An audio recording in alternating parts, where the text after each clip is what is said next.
everyone, and welcome to the classroom. Today I'll be going over my predictions and leaks for Marvel Rivals Season 3, 4, 3, and talking 2, about how they made Ultron 1. so hot. Marvel Rivals just hit the midway point of its second season, kinda. Second season and a half season, really. So we're currently in like season 2.5.5. Hold on, I'm grabbing a calculator. Man and mutant will be exterminated. You all belong to history. As the 39th character, Ultron will be joining the roster for Marvel Rivals as a mobile strategist. Also, before Hank Pym even got in, so that's gotta make this cold, unfeeling machine feel happy. Meaning we are officially closer to the beginning of Season 3 than Season 2. The Hellfire Gala is winding down, the appetizers are all but gone, and Emma Frost is mentally commanding people to call their Ubers. So we'll be going over leaks and my psychic leaks from God himself to discuss what characters might be coming in Marvel Rivals Season 3 and what season they would be bringing with them. Let's go to the beach!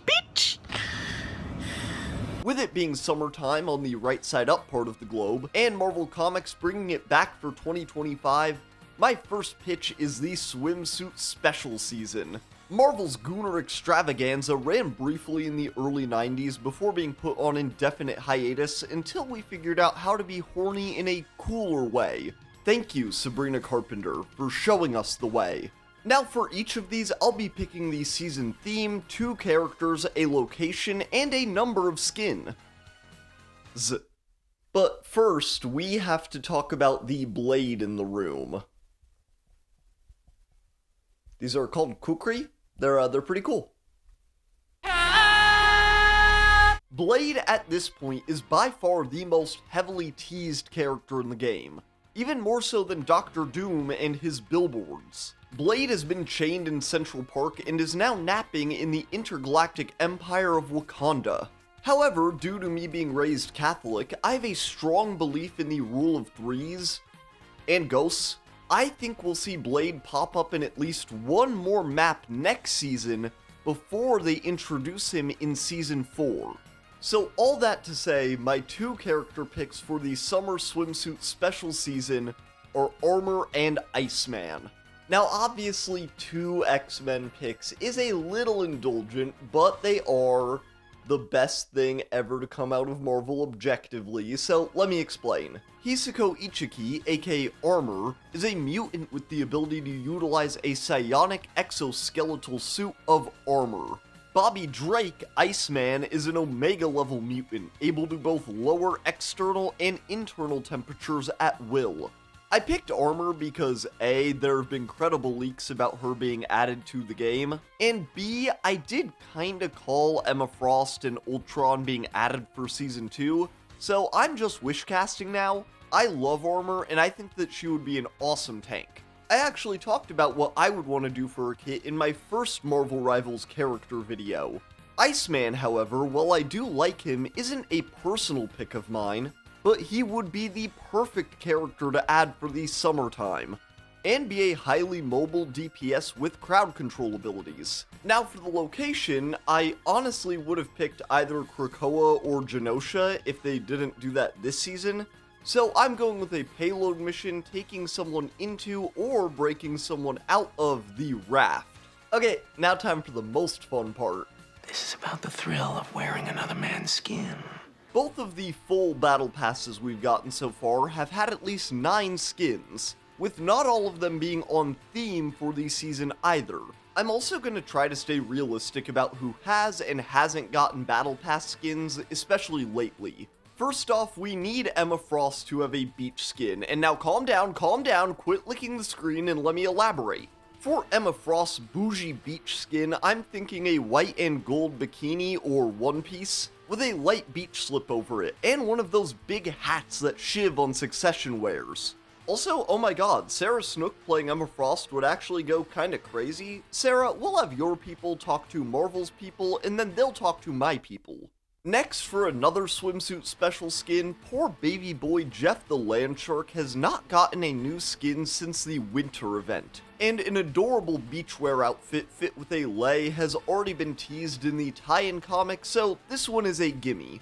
I think we also need a classic Namor. We're pretty close with his Wakanda Forever skin, but he needs a worse Widow's Peak, bigger feet feathers, shorter shorts, and he needs to be like sickly pale. For Storm, I wanted to blend a couple ideas. Her new outfit in Ultimate Black Panther is great, but not exactly the summer look I was thinking for her. I want to take inspiration from her hair in that comic with the long white braids, but I want to go with a red summer dress and some sandals as the actual outfit. Now the next skin is for the most fun character ever put into a shooter game, Clint Hawkeye, not Jeremy Renner Barton. I am not biased.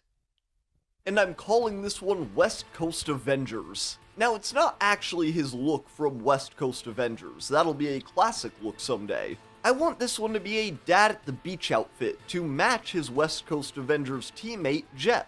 I'm thinking Hawaiian shirt, the little line of sunscreen over the nose, and one of my correspondents was even thinking like a foam Nerf kind of bow. And the last Battle Pass skin for my swimsuit special, I wanted to give Mantis a skin called Hibiscus, with shades of red, orange, pink, maybe even a little yellow antenna, since hibiscus flowers bloom in the summertime. It would be really easy for us to do like a Psylocke or a Black Widow swimsuit skin for the Battle Pass, but if we put those in the shop, that will single-handedly pay for several more seasons of this game. Thank you, Gooners. Just follow my lead, guys. We're gonna get off together. The MCU's latest film, Thunderbolts *66, has been received very warmly, allowing people to finally proclaim that the MCU is back, along with Daredevil Born Again and Guardians of the Galaxy 3 and Black Panther 2 and Spider-Man 3. So my newest idea for Marvel Rivals Season 3 reflects this new part of the MCU, but instead of the Thunderbolts *66 or the New Avengers, we'll be doing the Dark Avengers. For characters, my first pick is the Sentry / the Void. Bob's popularity has blown up recently from the new movie, and I want him as a dual stance tank with the Void. And obviously, the Dark Avengers will need their founder. Norman's on sabbatical, honey. The hell? I think it would be a little weird of us to add Norman Osborn as Iron Patriot, but thank God, because I mean, I'd much rather have Green Goblin as a flying duelist, with a specialty for obliterating Spider-Man mains, of course. Our location will be Oscorp, and I've already shared this idea before, but one of our spawn rooms needs to be the backpack basement from Amazing Spider-Man 2. Now for skins, I wanted to do a bit of a reverse timeline, It's a Wonderful Life type thing, starting with a US agent themed skin for Captain America. Green Goblin should get an armored skin that resembles his movie look, but not so much that Netties will have to ask or pay Sony. Luna Snow needs a late 90s, early 2000s pop girl outfit. I'm thinking some Britney Spears, toss a little leopard print in there somewhere, and we're calling it Luna Snow Queen. For a skin pulled right from the comics, Adam Warlock should get a Magus skin with purple tinted skin and almost white hair. I think a Loki skin I'm calling the God of Truth in my head, which is basically if you took Thor's aesthetics and put it on Loki, would be really cool. His green replaced with brown and blue, his gold replaced with a strong silver, and maybe even having a long white beard. For our second to last skin, I want us to start a Marvel Zombies collection, to go along with the other collections like Demon Days and Punk Society. Introducing Rabid Squirrel Girl, a zombie outfit for Doreen, Tippy Toe, and the other 40 squirrels she uses as cannon fodder in her ultimate. And the final skin of the pass, Cap's best friend Bucky, we'll basically imagine Bucky as having never been captured by Hydra, or updating his wardrobe, with a friendlier silver arm, his red and blue outfit, and domino mask. Yeah, I don't know how he lost the arm. And for our final season, we have Wait, Galactus is coming? With Fantastic Four First Steps releasing this summer, and at least in part adapting the famous Lee and Kirby story, The Coming of Galactus, I thought that that's kinda what we would model this season after. Now for characters, we already have all of the Fantastic Four, so where do we go from here if we want to stay around their world? The first pick was pretty obvious. Whether you want to go with Norrin Rad or Shala Ball, I am certain that the Silver Surfer will be added soon. Surfer could be either a flying DPS or support, but even if we didn't have a Fantastic Four movie coming out, come on, it's the summer and they're literally on a surfboard. Their moveset is the summertime. Now, ideally, I wanted to add a Fantastic Four villain for our second character, but Doom requires his own season theme, Galactus is just too big, and Red Ghost, sucks so hard. I was also thinking Annihilus, as he is probably my favorite Fantastic Four villain, but with Surfer being a flying character, and them definitely also being one, I just decided to go another direction entirely. The Queen of the Inhumans, Medusa, was actually first introduced in a Fantastic Four story. And, ideally, I did want to do a villain, but the Inhumans are like the villains of good art, so it kinda works. Medusa would be a tank, of course, using her control over her hair to create space for her team, protect them, and execute crowd control. For our location, we will have a payload map, trying to get the ultimate nullifier off of Galactus' galaxy-sized ship, Ta-2. And our skins are gonna be pretty much all Fantastic Four themed, starting with a Herald of Galactus skin for Human Torch. The Thing needs some more skins that aren't just shorts, so we'll be taking his masked look from the 90s when Wolverine fucked him up. I really don't think Spider-Man needs more skins, but even I would be a little upset if a Fantastic Four themed Battle Pass didn't give him a Future Foundation skin. Okay, never mind. Actually, the whole Fantastic Four are getting Future Foundation skins and Spider-Man, and they're beautiful, so Spider-Man, you get nothing. I would also like for them to start a Savage Land collection, so that they can just add Rogue's outfit from that whenever they add her, please. But we're going to start with a Rivals original Savage Land outfit for Magneto. And for Sue, I'm thinking her Sea Queen outfit from the Hickman era of the Fantastic Four, but maybe with even more Atlantean aesthetic and stuff, and while Sue is off getting married, Reed can just, have his lab coat outfit. Y'all, this game is so good.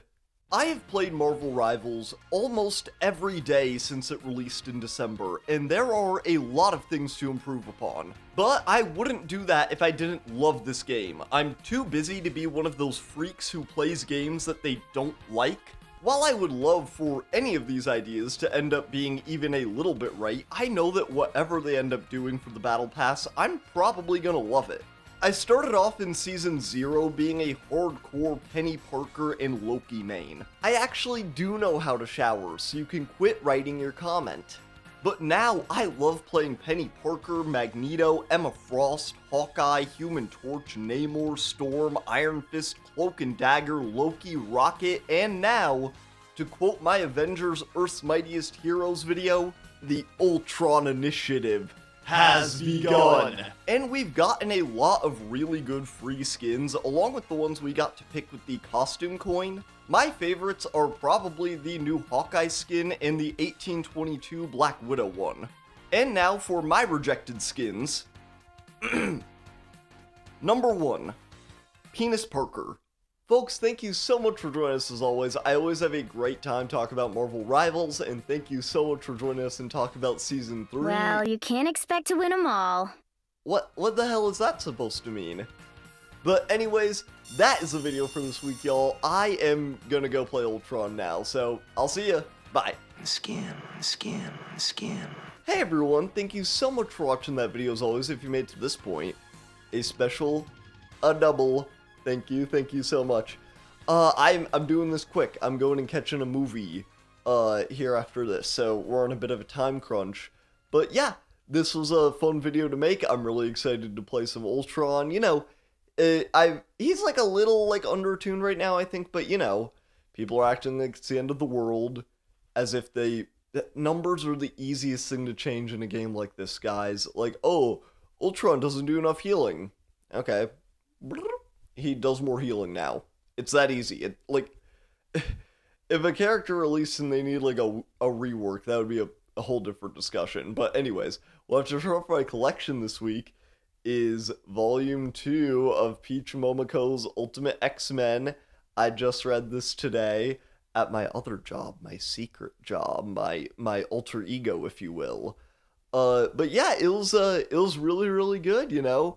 We're just moving along with this story. I'm really enjoying it. It has just like a lot of like manga sensibilities. We're like getting the point right now of like Hisako, Armor, the main character, she's been like infected with evil power. And you know, that's a big trope in a lot of action manga. That happens like a few times in Soul Eater up there. But yeah, it's really good so far. But I think I gotta go catch my film, y'all. I'm gonna get a movie theater hot dog as well. So I'll see you next time. Goodbye.